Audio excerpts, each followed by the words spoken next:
कभी भी निंदा और बुराई का संग नहीं करना चाहिए। मन बड़ा जालिम है। मन हमेशा रहने वाली वो टेप है जिसका रिकॉर्डिंग बटन दबा रहता है। कहीं भी आप बैठेंगे, इसने उस वातावरण के असर को, जो बातचीत चलती है उसके अंश को आपके दिलो दिमाग में रिकॉर्ड कर देना है।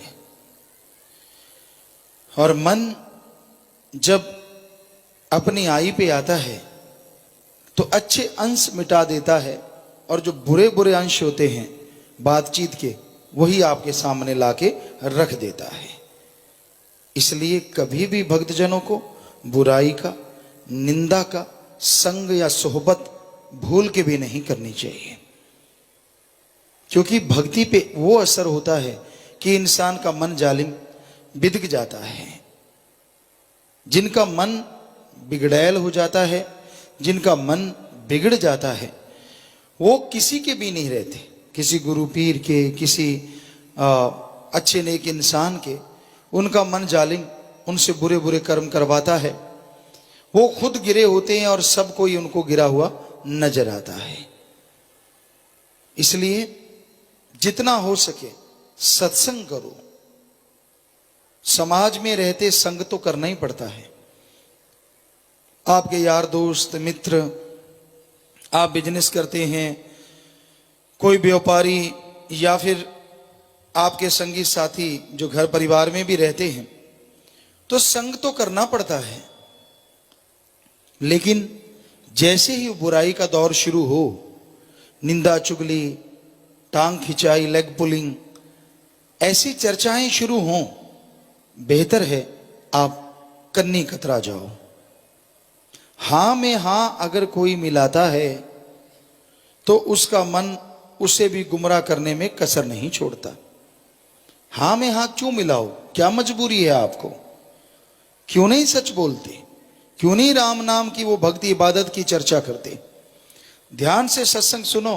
ये हो नहीं सकता कि आपको किसी सवाल का जवाब ना आए।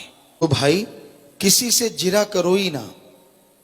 बहस लड़ाई का, झगड़े का रूप धारण कर सकती है।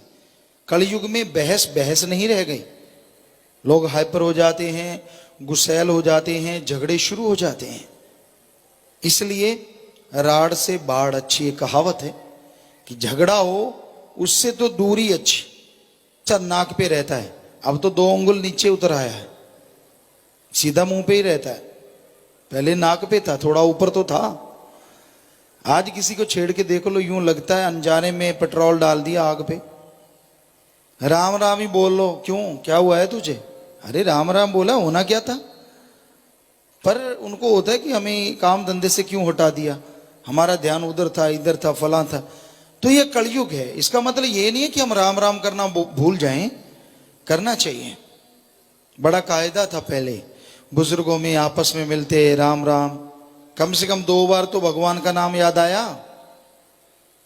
आज तो सारा कुछ पश्चिम सभ्यता ने ले लिया है। हेलो, हाय, हाय को तेरे दर्द हो रहा है? हम रोकेंगे नहीं, इंग्लिश है, जितना मर्जी हाय बाय करो। मतलब ये कि ऐसा हुआ है। अब वो कहीं बुजुर्ग थे, ज्यादा पढ़े लिखे नहीं थे, वहां से एक बच्चा जाने लगा, दूसरा बच्चा भी पढ़ा लिखा था, तो उसको कहता हाय, कहता बेटा रुक, दवाई दिलाता हूं। वो कहता ताऊ क्यों? कहता तू हाय हाय कर रहा है कब से, क्योंकि उन्हें 2-3 बहनों को भी हाय किया, उसको भी। तो हालांकि ये पश्चिम सभ्यता, जरूरी है इंग्लिश सीखना, इंग्लिश बोलना, लेकिन अंधों में काना राजा बनना जरूरी है क्या? यहाँ बुजुर्ग बैठे हों, अपनी संस्कृति है तो उसके अकॉर्डिंग भी तो बोला जा सकता है। जरूरी तो नहीं हाई बाई टाई से काम लेना। ठीक है, आप पढ़े लिखे हैं, एक आपका सारा उस तरह के लोग बैठे हैं तो कुछ भी बोलिए, लेकिन यहाँ बुजुर्गवार हैं। वैसे राम राम जैसी चीज ही नहीं है। कितना बढ़िया था हमारी संस्कृति कि चलो एक दूसरे को मिलो, राम राम, दूसरा भी राम राम, सलामेकुम, वालेकुम सलाम, सत श्री अकाल, सब मालिक के नाम लिए जाते थे, प्रभु का नाम लिया जाता था किसी ना किसी तरीके से। तो ये तो शब्द ही लुप्त होते जा रहे हैं। क्या आपने देखा है किसी को राम राम? शायद ही कोई करता हूं, बहुत कम लोग हैं। इन चीजों को जो अपनाए हुए हैं, ज्यादातर छोड़ चुके हैं, क्योंकि लोग सोचते हैं कि ये तो पिछड़ी हुई सभ्यता है। तो इंग्लिश कोई बुरी नहीं है, उसको कायदे से बोलो, ढंग से बोलो, सही तरीके से बोलो।